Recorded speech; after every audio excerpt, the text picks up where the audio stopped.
The second-generation Audi R8 V10 Spyder carries on all of the wonderful traits of the first model. It's both fast and comfortable, the kind of all-rounder than you could only dream about a decade or two ago. While some of us may miss the V8 and gated manual shifter, the 540 horsepower V10 and dual clutch are still a wonderful combination. This model has a number of upgrades, including a carbon fiber trim package and 20-inch wheels. The convertible top was a nice bonus during fall. All the better to hear that 5.2-liter monster resting in the middle. Editor-in-Chief Greg Migliore: I spent a night in the Audi R8 V10 Spyder, and it's always riot, if you want it to be. Queuing up dynamic mode and blasting away from a stoplight is a heart-pounding experience.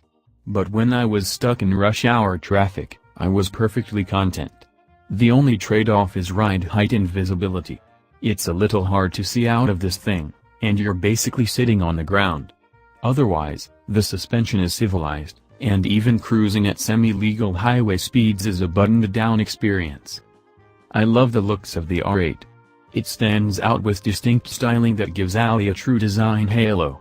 I found myself sipping coffee and staring at it during a video shoot. The red paint is a little over the top, but hey, it's a supercar. And the wide design wheels are a nice compliment. It's audacious without being insane. I really like the V10, naturally.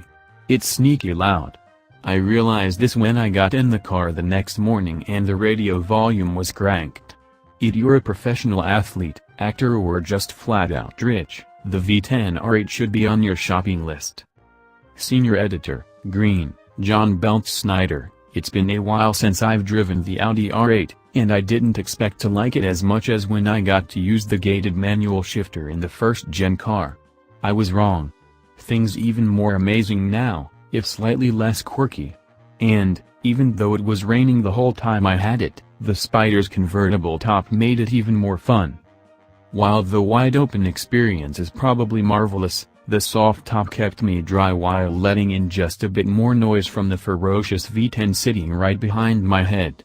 The sound it makes when it instantaneously responds to the throttle input, screaming upwards of 8,000 revolutions per minute, is hair-raising. This car is simply amazing to rev up. I was able to skip my cup of coffee after my commute. But I was still able to listen to NPR on the radio at low volume and hear just fine when traffic became congested and I ran out of room to play with the powertrain.